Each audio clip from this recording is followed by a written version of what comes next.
Bonjour à toutes et à tous et bienvenue dans cette seconde vidéo de la formation Prototyper votre platformer avec Unity 3D. Comme promis dans la vidéo précédente, nous allons dans cette partie intégrer le personnage dans la scène et commencer à le préparer comme il faut pour pouvoir programmer le déplacement et le saut. Alors, si jamais vous avez fermé Unity et que vous l'avez rouvert et que vous n'avez pas le même layout que moi, vous vous souvenez la dernière fois, on avait sauvegardé un layout perso. Donc vous allez en haut ici, et vous cliquez sur Perso, si vous n'avez pas le même layout. Unity va recharger le nouveau layout, et vous devriez avoir maintenant le même écran que moi. Bon, on va commencer par faire un peu de place, parce qu'on va se servir uniquement de la scène pour le moment. Voilà. Et donc on va venir glisser le personnage, donc soit dans la scène, soit dans la hiérarchie. Alors le personnage se trouve dans le projet que vous avez téléchargé la dernière fois, donc ici dans ce dossier-là, et puis dans Préfab. Alors, un petit mot sur les préfabs. Dans Unity, c'est, on va dire, des préfabriqués. Ce sont des objets qu'on a déjà travaillé dans la scène, qu'on a configuré comme on le voulait, et qu'on a ensuite glissé ici dans la fenêtre projet, pour en faire une sorte d'objet réutilisable à volonté, que ce soit ici manuellement, comme on va le faire tout de suite, ou en code automatiquement. Donc là, le personnage, c'est celui-ci. Vous pouvez venir le glisser, donc moi je vais glisser dans la scène. On le lâche. Et voilà, donc on peut peut-être regarder un petit peu les objets qui composent notre personnage. Donc on voit dans la hiérarchie ici, si on clique dessus, dans l'inspecteur, on voit que notre personnage a un composant transform et un composant animator. On va pas s'occuper tout de suite de l'animator, puisque on s'en servira pour les animations dans une vidéo future. Pour ce qui est du transform, j'en avais parlé un petit peu dans la première vidéo, mais là on va peut-être pouvoir entrer en détail un petit peu. Donc le premier élément, vous voyez que c'est la position, qui est composée de 3 sous-éléments, x, y et z, qui sont des nombres à virgule, et qui correspondent en fait à la position du personnage dans le monde. En utilisant les flèches ici, vous pouvez tirer dessus pour changer cette position. Et vous voyez qu'à droite, dans le transform, la position sur x, ici, change. Vous pouvez aussi directement changer la position soit avec le clavier dans le transform, par exemple si je tape -16, eh bien ça fonctionne, ou vous pouvez laisser votre souris dessus, et avec le clic gauche, simplement glisser vers la gauche ou vers la droite. De la même façon, vous pouvez changer l'axe bleu qui correspond à l'axe Z, et l'axe vert qui correspond à l'axe Y. Donc vous voyez tous les axes ici en haut, au niveau d'espèces de gizmo des axes là. Le deuxième élément du transform, c'est la rotation. Donc, bon, comme son nom l'indique, ça gère la rotation de notre objet dans le monde. Par exemple, si on fait une rotation sur Y, on peut venir maintenir et changer, et ça fait tourner le personnage autour de l'axe Y. Au niveau du gizmo, vous voyez qu'en haut ici, au-dessus de la scène, vous avez des outils. Là, nous sommes sur l'outil Move. On peut cliquer sur l'outil Rotate, qui va nous donner un gizmo différent. On va pouvoir utiliser directement ici dans la scène pour appliquer une rotation sur notre objet. Donc, CTRL Z pour annuler. Ici, je vais le remettre à 0. Et de la même façon, vous avez un outil Scale qui correspond au troisième élément du transform. Le Scale, en fait, c'est l'échelle, c'est la taille de votre objet. Donc par exemple, si je veux qu'il soit 2 fois plus grand, je vais mettre 2 sur chacun des axes. Voilà, et donc notre objet ici est 2 fois plus grand. Je peux cliquer sur l'outil Scale. Et là, on a des poignées qu'on peut venir tirer aussi pour changer le scale. Voilà, je vais le remettre à 1, puisque là, il est quand même un peu grand. Ok, donc, maintenant, si vous regardez dans la hiérarchie, notre objet, vous voyez qu'il a une petite flèche à côté, donc on peut la dérouler ou l'étendre. Et là, on voit qu'il y a un objet en dessous. Donc, cet objet, en fait, est compris dans le premier. Et on voit qu'il a juste un transform. En fait, on appelle ça un empty game object parce qu'il n'a rien d'autre qu'un transform. Il sert en fait de conteneur. Si on le déroule à nouveau, on voit que il a aussi un autre empty game object. Et si on déroule celui-ci, on voit que nous avons d'une part la géométrie du personnage, c'est-à-dire les éléments visuels. Donc, par exemple, le body ici, qui correspond au corps du personnage. Ce body a lui aussi un transform, mais il a un mesh filter, c'est-à-dire le modèle utilisé, et un mesh renderer, c'est-à-dire les textures, les matériaux qui sont appliqués à cet objet, avec en bas une prévisualisation un petit peu des matériaux utilisés. De la même façon, vous avez la tête et les 2 bras. Bien.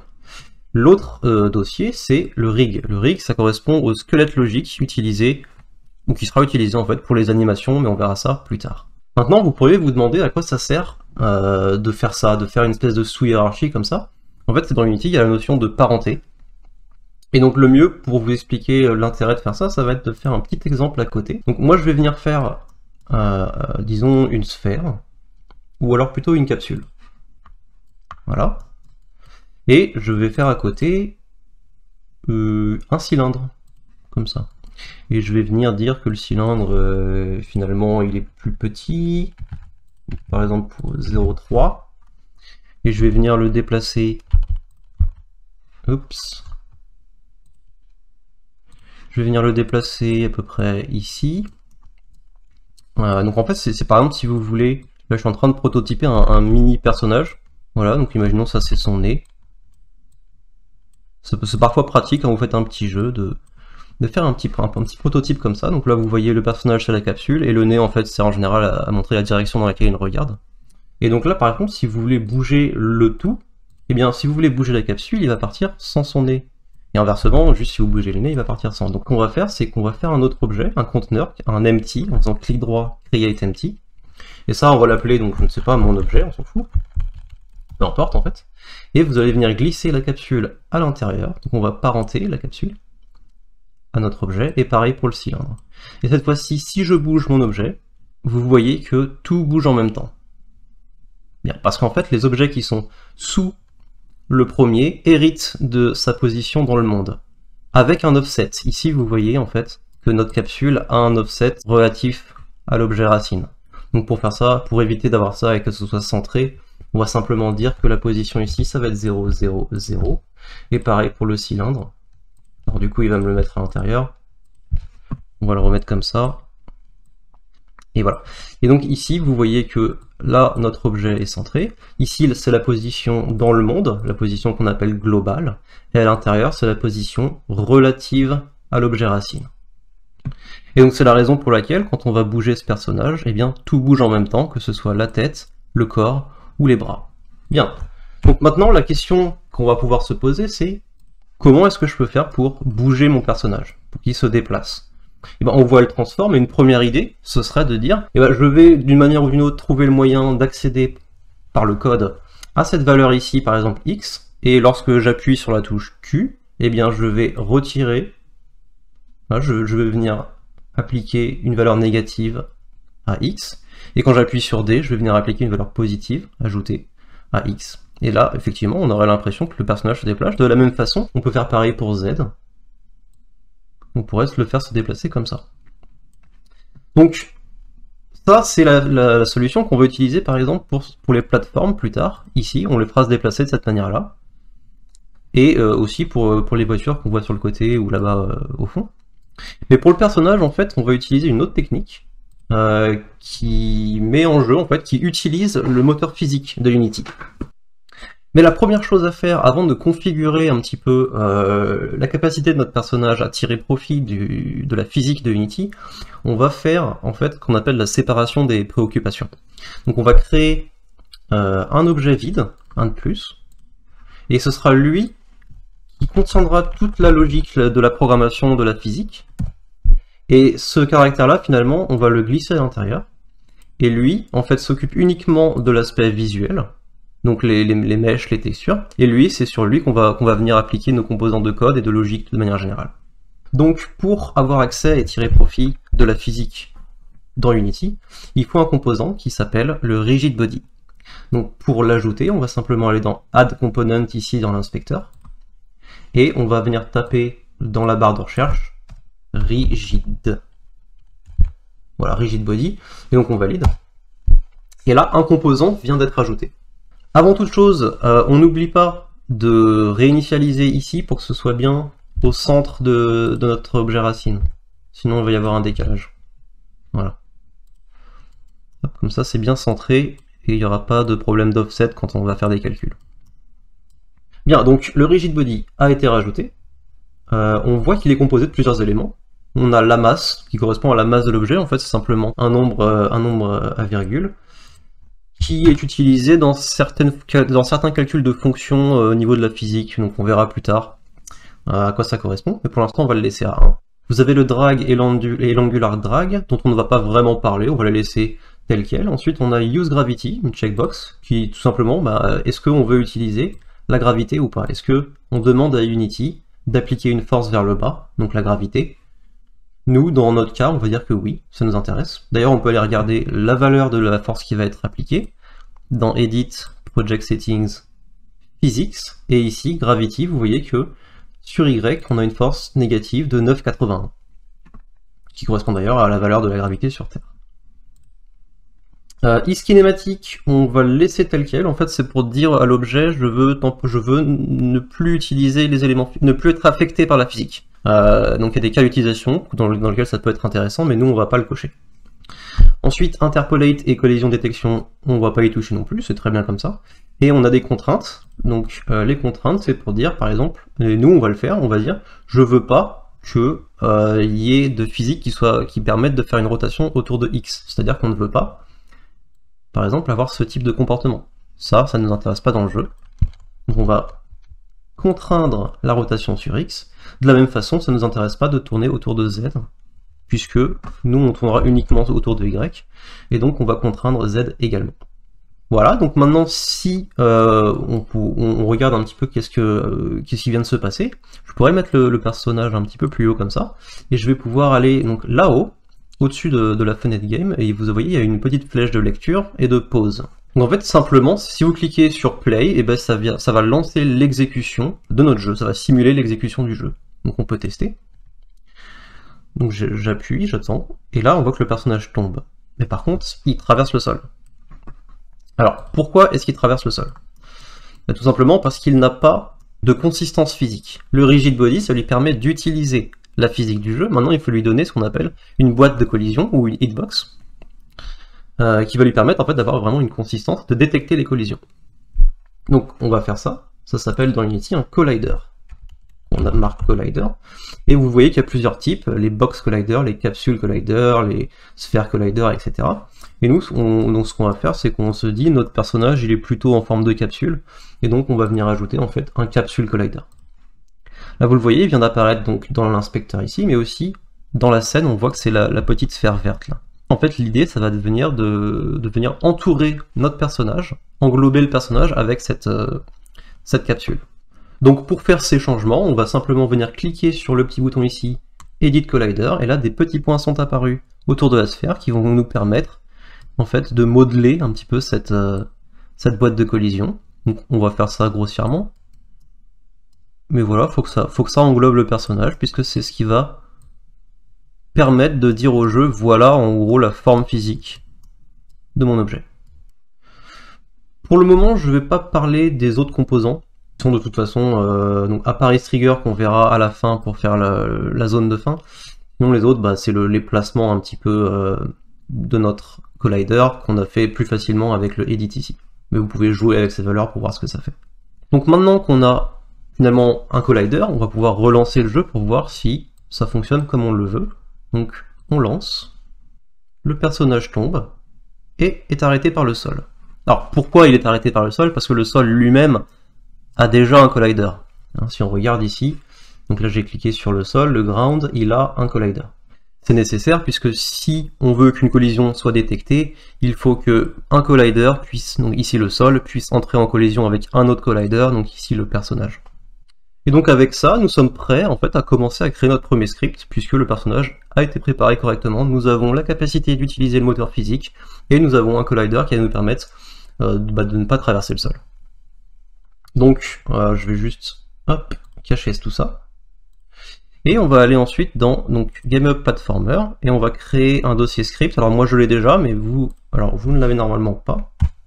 Donc moi je vais le supprimer, et en fait on va juste venir faire un clic droit, Create Folder. Et là on va faire Script. C'est le dossier dans lequel on va placer tous nos scripts.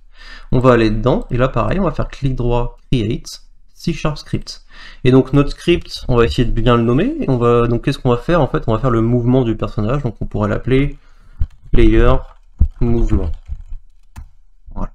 On attend qu'Unity, on voit ici que ça calcule, créer le script. Ah, ça y est, il est prêt.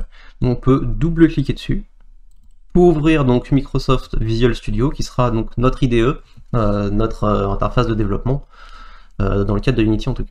Donc une fois que c'est ouvert, vous voyez que Unity a déjà pré-écrit un certain nombre de choses, ici. Donc on va voir rapidement tous ces éléments. Avant ça, certaines personnes parfois, quand ils ouvrent Unity la première fois avec Visual Studio, certains mots sont déjà soulignés en rouge, c'est-à-dire qu'il y a une erreur ou il y a un problème. Alors si vous avez ça, vous allez simplement rapidement aller dans Unity. Alors déjà, on va quitter le mode Play, parce que sinon ça ne fonctionnera pas. Et on va aller dans Edit, Project Settings, Player, puis dans Other Settings ici, vous allez aller chercher ça, API Compatibility Level. Et ce qu'il nous faut, nous, c'est le .NET 4.x. Voilà, vous allez donc faire la croix. Si vous revenez ici, vous attendez un petit peu, et Unity devrait automatiquement recharger le projet, et vous ne devriez plus avoir d'erreur. Pour revenir à notre programme, nous avons ici donc la classe en tant que telle, avec donc le fait que ce soit une classe, qu'elle s'appelle Player Movement, et là, en fait, elle hérite de MonoBehavior. En gros, ça nous permet simplement d'avoir accès à tout un tas de variables et de fonctions préfaites. Ici, vous avez les librairies utilisées, donc ça, on va pas le changer, en tout cas pas pour le moment. Là, vous avez deux fonctions, start et update, qui sont extrêmement importantes dans Unity et qui font partie de ce qu'on appelle le cycle de vie d'un script. Et on voit par exemple ici que Unity nous propose en vert une explication sur une ligne sous la forme de ce qu'on appelle un commentaire. Un commentaire, ça commence toujours par 2 slash, et c'est ce qu'utilise le développeur pour se laisser des notes ou des mémos sur l'utilité du morceau de code qui est juste en dessous. C'est très utile, par exemple, quand vous avez des dizaines de scripts qui chacun font plusieurs centaines de lignes, eh bien vous n'êtes pas obligé de vous rappeler de l'utilité de chaque petit morceau de code, vous pouvez vous laisser des commentaires. Là, qu'est-ce qu'on nous dit? On nous dit que update est appelé une fois par frame. D'accord? Et on voit ici que start est appelé à la première frame, juste avant le premier update. Ok. Alors, je vais faire un petit point. Avant de voir en détail ce que ça veut dire ici, je vais faire un petit point sur la notion de frame. En fait, le mot frame est hérité du milieu de l'animation et du film et de la vidéo en général. Peut-être je vais faire un petit paint. Alors je m'excuse par avance de mes piètres qualités de dessinateur, mais c'est juste pour illustrer un peu mon propos.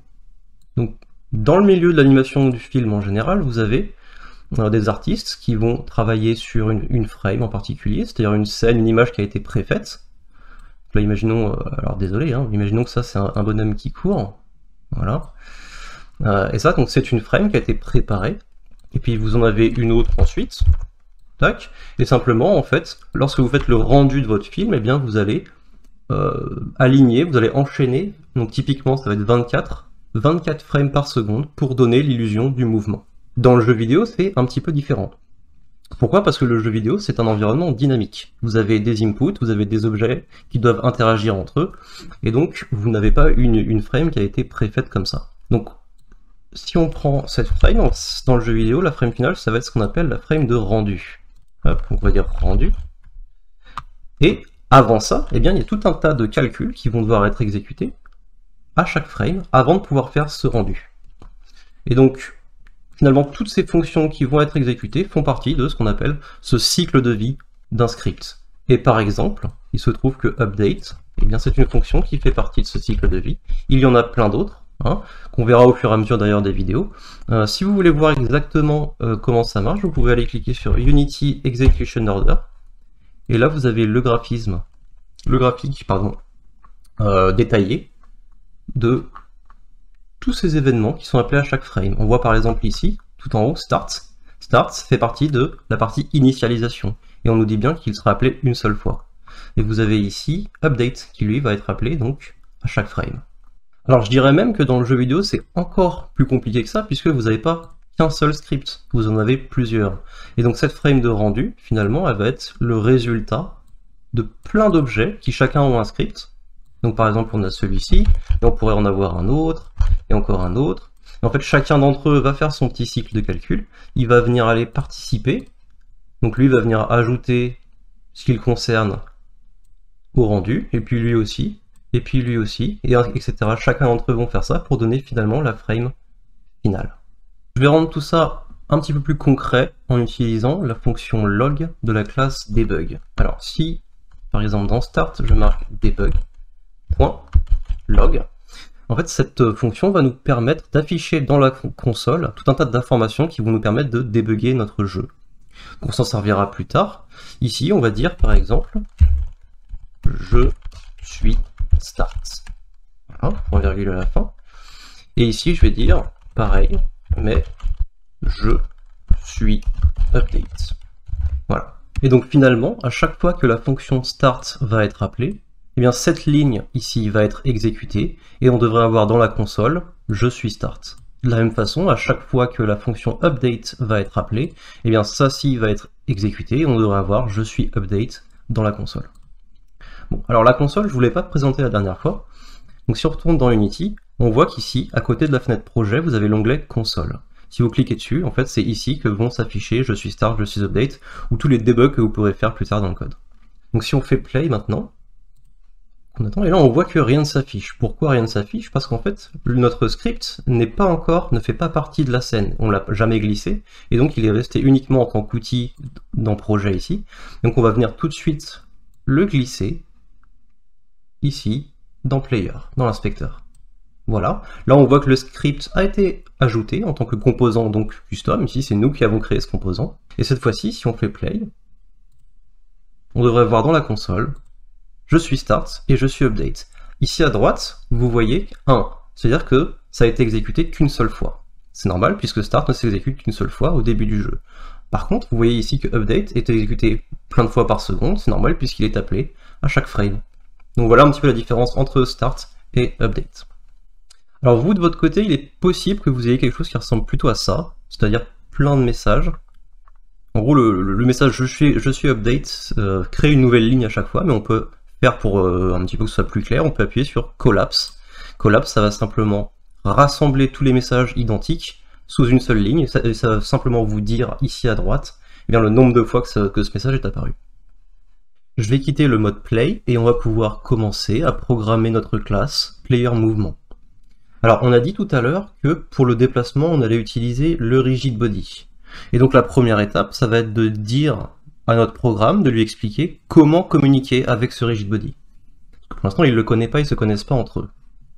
Pour faire ça, on va simplement aller créer une variable qui contiendra la référence au composant rigid body. Allons hop, dans le programme. Voilà, donc là, rapidement, en fait, on va déclarer donc une variable. Une variable, ça se déclare avec, en premier lieu, son type et ensuite son nom. Nous, on a dit que le type, c'était un rigid body. Donc, on tape, voilà, rigid body, et on va l'appeler, par exemple, RB. Ce qu'on vient de faire ici, ça s'appelle la déclaration.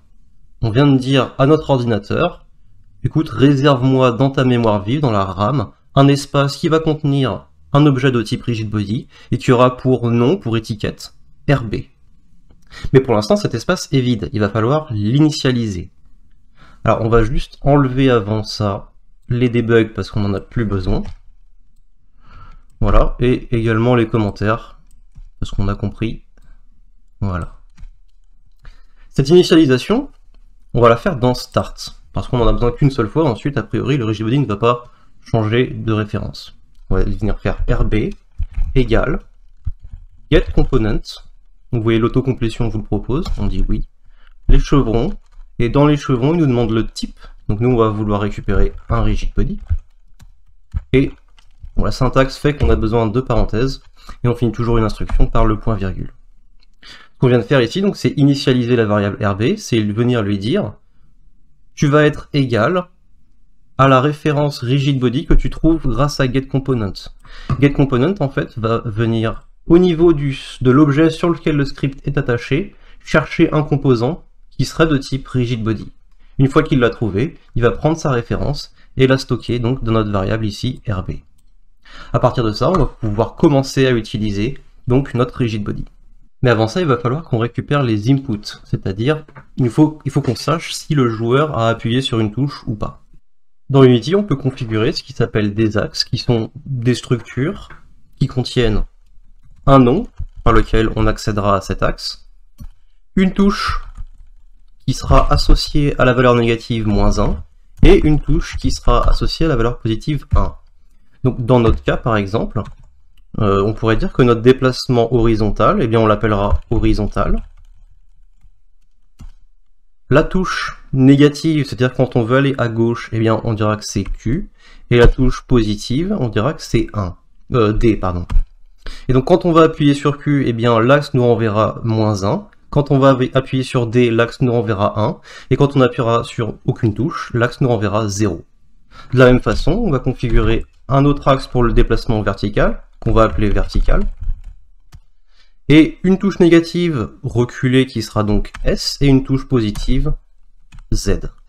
Donc ça se fait par l'intermédiaire de l'éditeur. Donc on retourne directement dans Unity, dans Edit, Project Settings, Input Manager, et là vous voyez donc les axes, avec donc déjà préfaits puisque ce sont des noms classiques. Avec horizontal, vous voyez qu'il est déjà nommé horizontal, et ici vous avez negative button Q, c'est très bien, positive button D, c'est très bien. Si c'est pas le cas, puisque parfois le clavier est configuré en anglais, eh bien il va vous mettre par exemple A ici, donc faites attention à bien changer pour Q. De la même façon, on va aller vérifier que vertical est configuré correctement. Donc on voit que le nom est correct. Et ici, en négative, on a S. Et en positive, on a Z. Pareil, faites attention que ce ne soit pas W.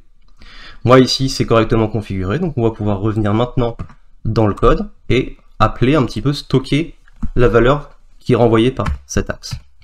Cette valeur-là, on va la stocker encore une fois dans une variable. Cette variable sera de type float, puisque ce sera un nombre à virgule.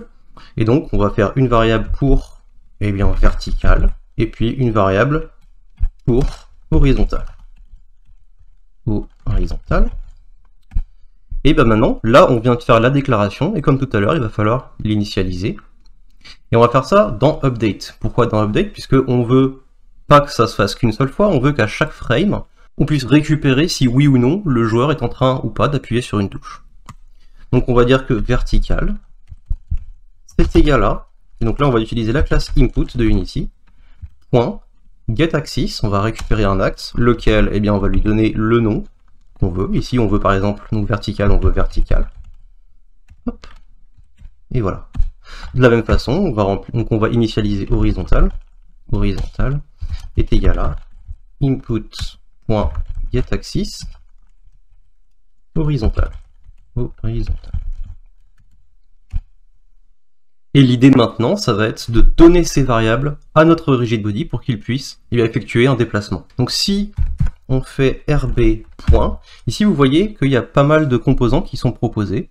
Ce sont pour certains d'entre eux des composants qui sont utilisables dans le rigid body. Nous, on va utiliser un composant qui s'appelle Velocity. Donc soit on peut aller chercher ici, soit on commence à taper Velocity, voilà très bien. Et si on laisse la souris dessus, on peut voir quel type d'objet est-ce que cette variable attend. Il se trouve qu'ici, elle attend un vecteur 3. Un vecteur 3, c'est un petit peu comme on a vu pour le transform. Ici, c'est un objet qui possède 3 sous-éléments, qui sont des floats, donc traditionnellement x, y et z. Donc, on sait que le rigid body veut un vecteur 3. Eh bien, on va commencer par en faire un. Donc, on va déclarer une variable de type vecteur 3. On va l'appeler mouvement, par exemple.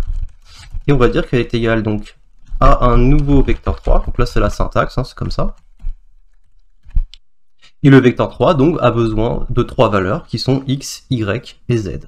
Nous, x, ça va être le déplacement horizontal. Donc on va lui donner la valeur de la variable horizontale. Y, c'est le déplacement en hauteur. Pour le moment, on ne veut pas se déplacer en hauteur, donc on va dire 0. C'est-à-dire qu'on n'appliquera aucun mouvement en hauteur. Et l'axe Z, eh bien, on va lui donner la valeur de la variable verticale. Pourquoi on fait ça comme ça? Tout simplement, c'est parce que, entre autres, eh bien, on va utiliser les mêmes axes qui sont ici sur les gizmos. Hein, X, ça va être notre valeur de déplacement horizontale, et Z, notre valeur de déplacement qu'on a appelée ici verticale. Et donc, Y, c'est le déplacement en hauteur qui ne nous intéresse pas. Et maintenant, on peut tout simplement aller dire que la variable vélocité de notre variable rigid body, RB, va prendre la valeur à chaque frame mouvement. Voilà, donc on peut sauvegarder avec CTRL S et on va aller tester tout ça dans Unity. On attend que ça compile et on appuie sur Play.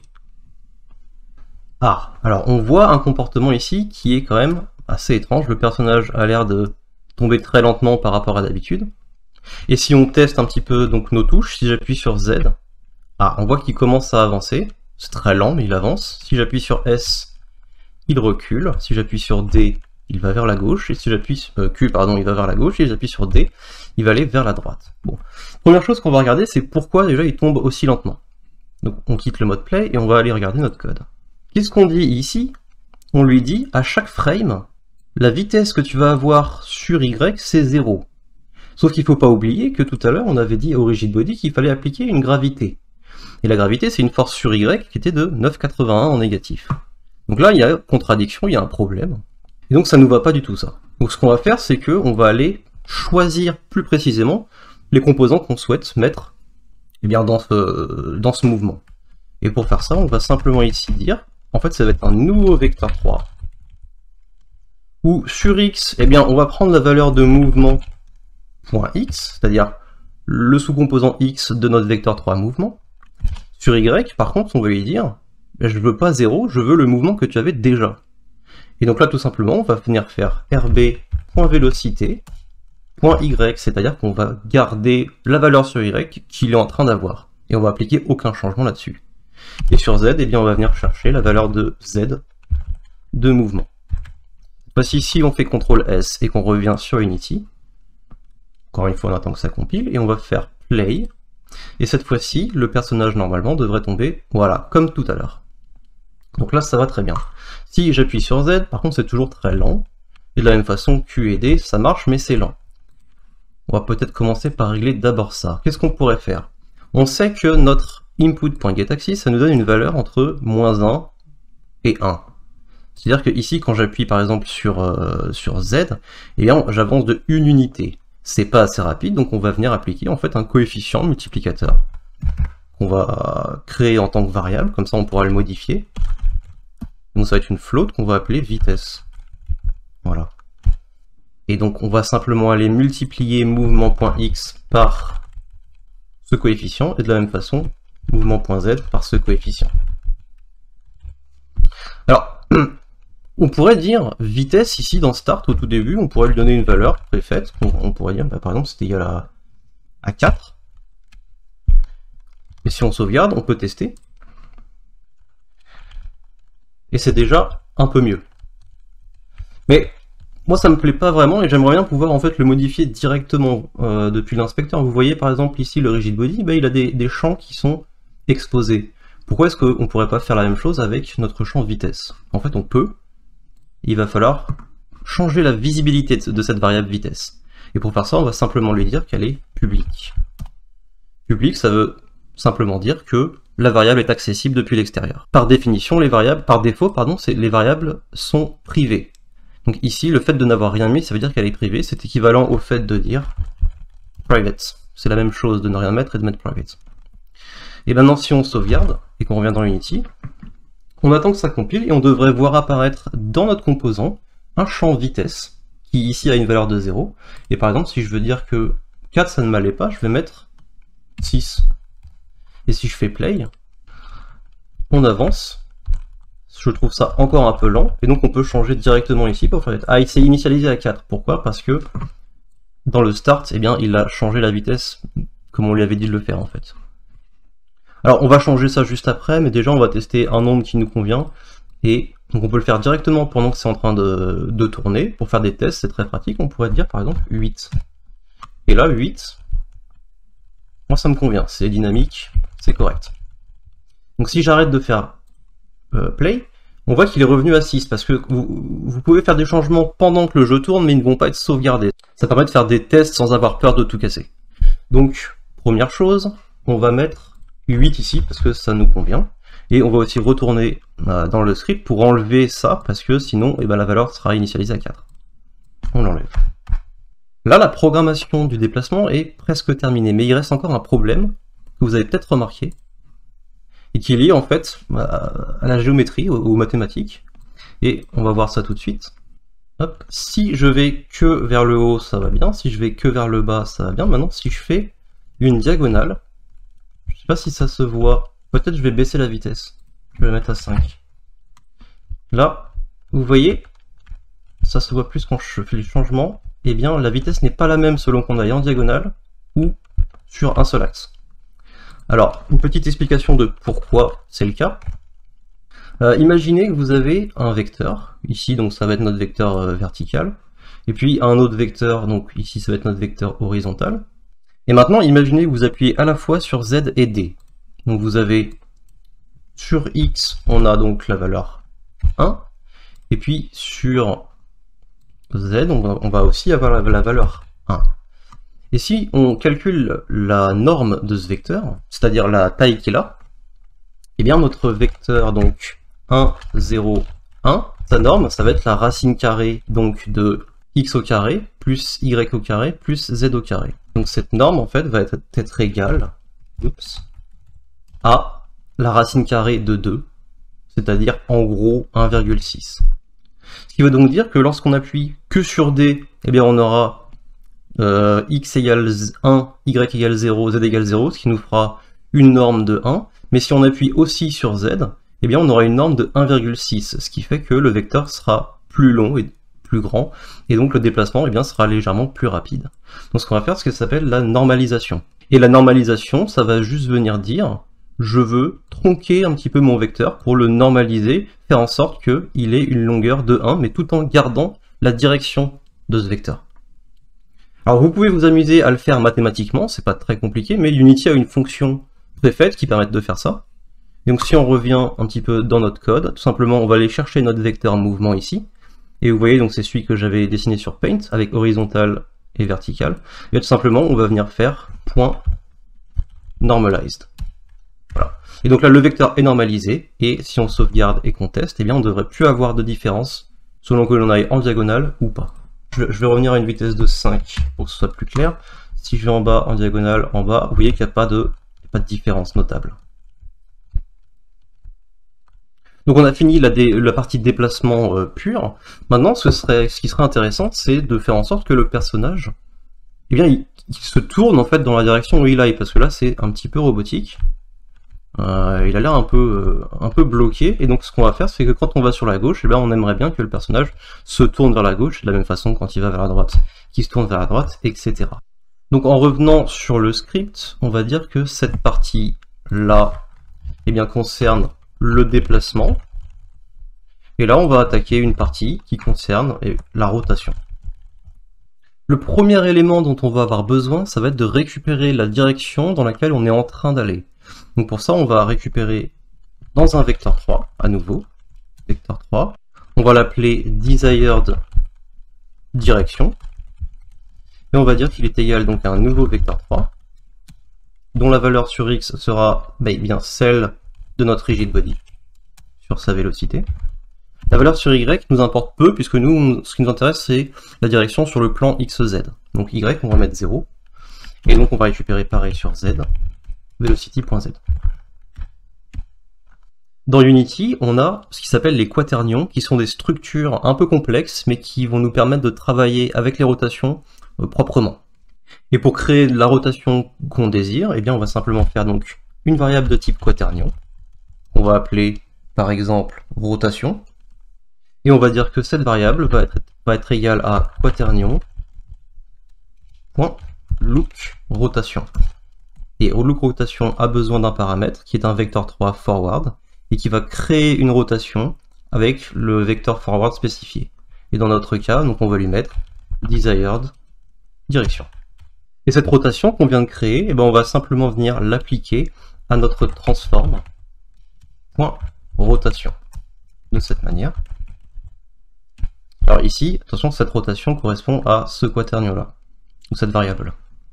Donc si on fait CTRL-S pour sauvegarder, on revient sur Unity, et on va tester en faisant play. Oups. Et là, si j'appuie sur Q, le personnage se tourne bien dans la direction voulue. Pareil, si j'appuie sur D, eh bien le personnage regarde à droite. Si j'appuie sur S, il regarde vers le bas, etc. Bon, par contre, vous remarquez qu'il se remet en position originale. On peut aller regarder pourquoi il fait ça.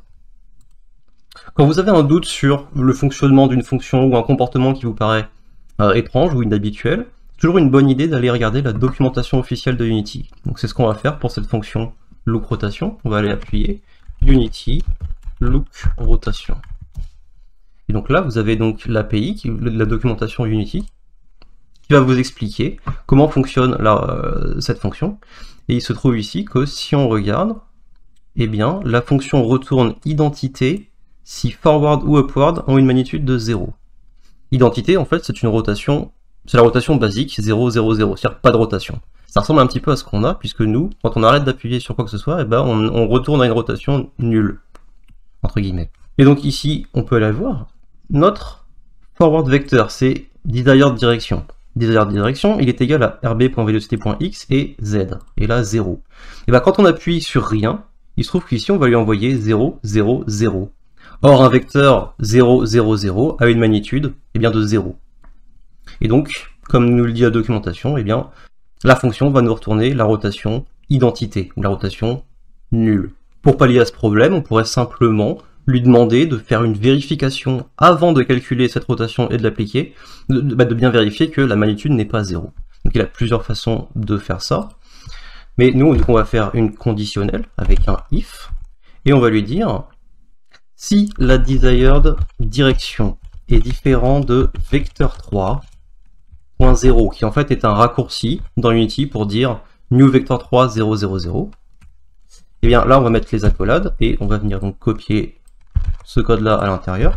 Et donc là, effectivement, ce qu'on dit, c'est si desired direction est différent d'un vecteur 0, 0, 0, qui aurait donc une magnitude nulle, et bien alors tu es autorisé à exécuter le code qui se situe entre les accolades du if. Donc là, si on fait CTRL S et qu'on vient tester sur Unity, on devrait avoir, donc en faisant play, le comportement souhaité.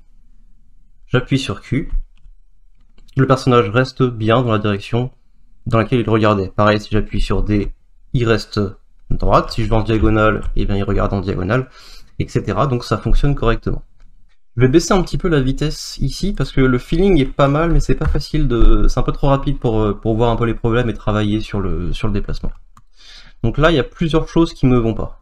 Première chose, vous pouvez pas le voir du coup, mais là j'appuie sur Q et là j'arrête d'appuyer et vous avez entendu et vu que le personnage continue un petit peu d'avancer même si j'ai arrêté d'appuyer.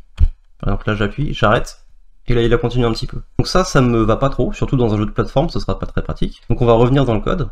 Donc c'est au niveau du mouvement que ça va se passer. Ici, vous avez getAxis. GetAxis, en fait, la valeur, quand vous appuyez sur, par exemple, Z, va progressivement aller de 0 à 1. Ou à l'inverse, quand vous appuyez sur S, de 0 à -1, et ça va passer par tous les nombres intermédiaires. Et de la même manière, quand vous arrêtez d'appuyer, par exemple, sur Z, eh bien, il va progressivement revenir de 1 à 0. C'est ce qui fait que du coup notre personnage continue un petit peu à avancer même si on a arrêté d'appuyer sur la touche. Il existe donc une fonction qui s'appelle getAxisRow qui elle ne passe pas par ces nombres intermédiaires et passe directement de 0 à 1, de 1 à 0. Et donc si on met row ici sur les deux et qu'on sauvegarde, on peut venir aller voir directement dans le jeu. Je vais remettre la vitesse à 4 ici. J'appuie sur play.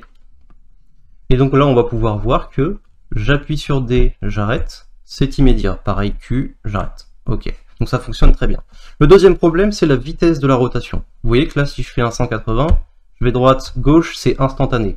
Ce serait quand même plus sympa d'avoir quelque chose d'un petit peu plus adouci. Pour régler ce problème, on va utiliser ce qui s'appelle une interpolation linéaire. Donc on va voir ça tout de suite dans le code déjà à quoi ça ressemble, et puis je vous expliquerai un petit peu le concept de l'interpolation linéaire. Donc ce qu'on va venir faire, c'est qu'au lieu de dire d'appliquer directement la rotation, on va lui dire, en fait on va utiliser un quaternion.slerp. Tac. Et si on reste appuyé dessus, il nous dit spherically interpolate entre deux quaternions A et B par un ratio T. Donc je vais remplir et ensuite je ferai un paint pour expliquer ce qu'on fait.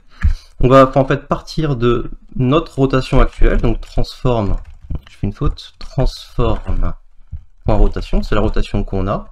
Je vais dire que je veux aller vers ma rotation désirée, et donc là ça va être rotation, ici c'est celle qu'on a calculée juste avant, et je veux faire cette rotation par un certain ratio. Ici par exemple je vais alors commencer par dire 0,2, puis on verra un petit peu après comment ça se passe. Je mets un F parce que c'est une float, c'est une convention, quand vous utilisez un nombre à virgule qui est une float, eh bien vous devez mettre F à la fin pour préciser que c'est bien une float.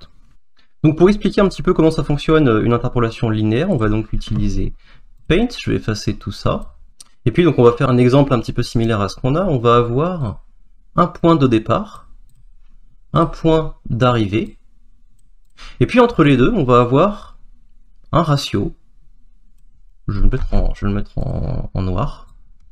On va avoir un ratio qui va être entre 0 et 1, qui correspond en fait au pourcentage qui va être retourné par cette interpolation. C'est-à-dire que si vous avez 0, eh bien il va nous renvoyer la valeur de départ. Si vous mettez 1, c'est-à-dire 100%, il va nous renvoyer la valeur d'arrivée. Et puis si vous mettez par exemple 0,5, eh bien on sera pile poil entre les deux. Si vous mettez 0,1, on sera plutôt par là, etc. Et donc l'utilisation normale d'une interpolation linéaire, ça va être de dire j'ai un point de départ, j'ai un point d'arrivée, et puis je vais avoir une sorte de ratio, on peut le considérer un peu comme un slider, qu'on va venir faire partir de 0, et puis progressivement additionner jusqu'à le faire arriver à 1, ce qui va donner l'impression qu'on va avoir un mouvement entre A et B, le départ et l'arrivée. Ici, dans ce que j'ai écrit dans le code, vous voyez que j'ai mis la valeur pour le ratio 0,2. Donc clairement ici, on va pas avoir un slider qui va gentiment se déplacer de 0 vers 1, parce qu'en fait, on va pas utiliser comme on devrait le faire, mais on va un petit peu tricher. Pourquoi je dis qu'on va tricher? C'est parce que notre ratio ici va rester constant, il va pas varier, mais par contre, il y a quelque chose qui va varier, ça va être le point d'origine, ici le cercle vert, et là, transforme point en rotation. Ça varie parce que vous voyez que ici, je l'utilise en tant que point d'origine, mais juste à côté, je l'assigne également, ce qui fait qu'il va changer. Et donc finalement, ce qui va se passer, alors je vais juste gommer tout ça, ce point ici, la première fois, on va avoir, donc j'ai mis 0,2, ça fait 20%, donc on sera à peu près par ici, et donc ce point-là, on va le faire avancer jusque là. Mais ensuite, eh ben, on est encore à 0,2, donc on est ici, et donc le point, eh ben, il va encore avancer ici. Pardon, ici. Et ainsi de suite, il va avancer, il va avancer, il va avancer. Alors, vous remarquez qu'on avancera de plus en plus lentement, du coup. Puisque 20% d'une longueur de plus en plus petite, eh bien, ce sera de plus en plus ténu, les changements. Mais on finira quand même par arriver à notre objectif.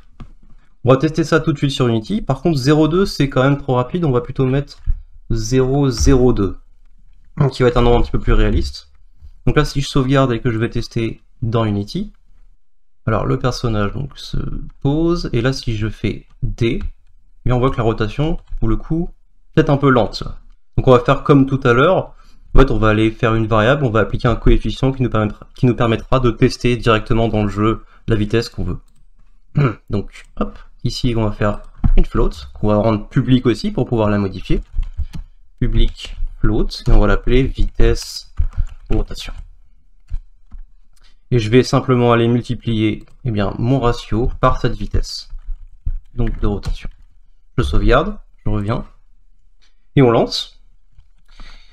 Et on voit que là, il tourne plus. Pourquoi? Parce que la vitesse est 0. Donc je vais mettre, par exemple, j'avais mis, du coup c'était 1 d'original, donc on va mettre 3. Si je mets 3, c'est beaucoup mieux. Ah, ça me plaît, c'est pas mal. Peut-être encore un petit peu lent, donc si je mets 4, ouais, ça c'est comme ça, c'est très bien. Donc vous voyez que finalement, programmer, et surtout tout ce qui concerne le gameplay, et notamment le déplacement, c'est beaucoup de petits tests, de feeling, pour voir si ça correspond à ce que vous souhaitez. Là, moi je vais dire que c'est pas mal, donc c'était 4 et 4. Si je quitte play, on n'oublie pas qu'il ne sauvegarde pas, donc je vais remettre 4. Et voilà. Une dernière chose en ce qui concerne la rotation, ici, mettre 0,02 en clair, c'est pas du tout une bonne pratique. À la place, ce qu'on va mettre, c'est time.deltaTime. Qu'est-ce que ça veut dire? Time.deltaTime, c'est en fait l'intervalle de temps qui s'est écoulé entre deux frames.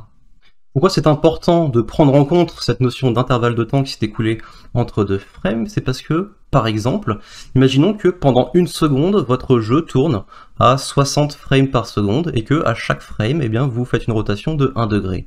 Donc au bout d'une seconde, vous aurez fait une rotation de 60 degrés. Maintenant, imaginons que, pour une raison quelconque, votre PC ralentit et pendant la seconde suivante, vous serez à 30 frames par seconde.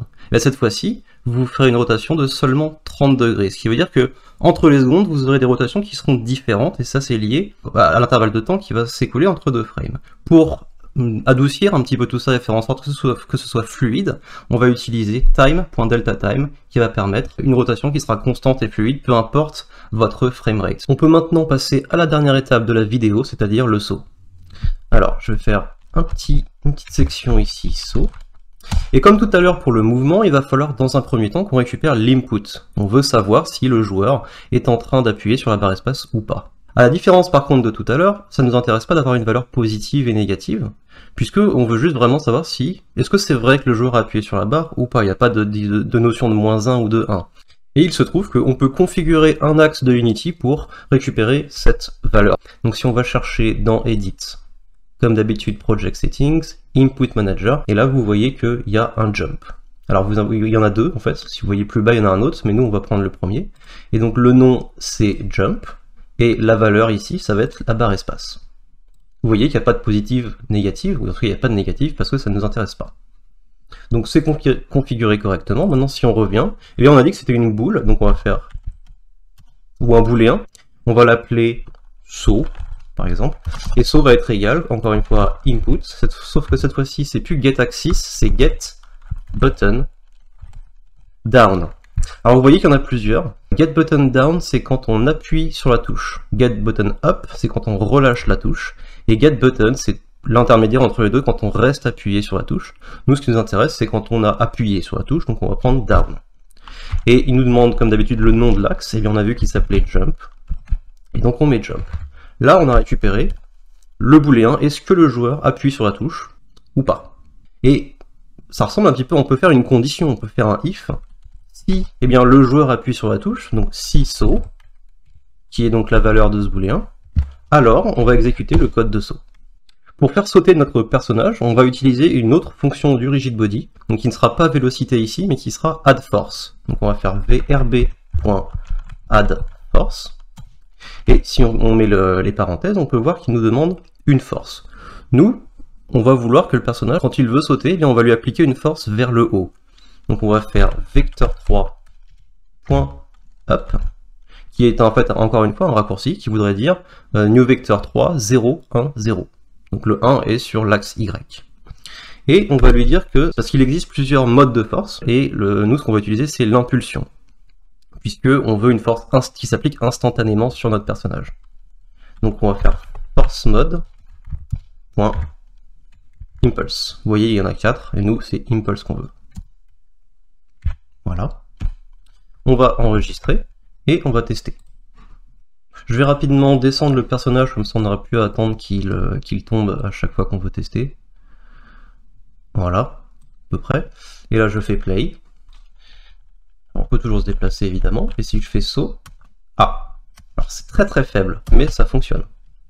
Donc comme d'habitude, quand on veut gérer un petit peu la puissance ou la vitesse de quelque chose, on va venir appliquer un coefficient, donc on va aller faire une variable, comme celle-ci, qui sera publique également pour pouvoir la contrôler. Et on va dire que ça va être puissance saut. On va multiplier donc ce vecteur par notre variable puissance saut. On valide. On attend qu'elle apparaisse dans le script et on va lui donner une valeur autre chose que 0, sinon il ne sautera pas. On va lui mettre par exemple 5. Donc là on peut tester, si je fais un saut, c'est mieux, c'est encore un peu faible. Alors si je teste avec 7, voilà, là on a un saut qui est correct. Très bien, donc 7 est une bonne valeur, donc on n'oublie pas qu'il ne l'a pas sauvegardé, on va mettre 7 ici. Et on a presque terminé avec le saut, il nous reste quand même à régler un problème. Donc je vais illustrer ici. Si je saute et que je ressaute, eh bien il continue. Pourquoi? Parce qu'on lui a pas dit de condition qui lui dit tu n'as pas le droit de sauter quand tu es en l'air. Ça, il va falloir qu'on lui dise dans le code qu'il n'a pas le droit de faire ça. Pour réaliser ça, on va utiliser ce qui s'appelle un recast. Alors, petite explication du recast, je vais prendre un screen de cette scène-là, comme ça, du côté, et puis on va retourner sur Paint. Hop. Donc un recast, en fait, ça va être un rayon qu'on va pouvoir tirer depuis un objet dans une direction et sur une certaine distance. Donc nous, en fait, l'idée, ça va être de tirer un recast bien depuis la base, le transform de notre personnage, qui se trouve à sa base ici, et le tirer vers le bas, sur une direction qu'on estimera que si on trouve le sol, eh bien, dans l'intérieur de ce rayon, on estime qu'on est suffisamment proche du sol pour avoir le droit de sauter. Cette fonction recast va donc avoir besoin d'un point d'origine, qui sera donc le transform de notre personnage, une direction, qui sera donc vers le bas, et d'une longueur, qu'on va déterminer ensemble. On va déterminer cette distance tout de suite en utilisant la classe debug, mais cette fois-ci pas pour afficher un message dans la console, mais pour dessiner un rayon dans la scène qui nous permettra de mieux visualiser un petit peu les distances.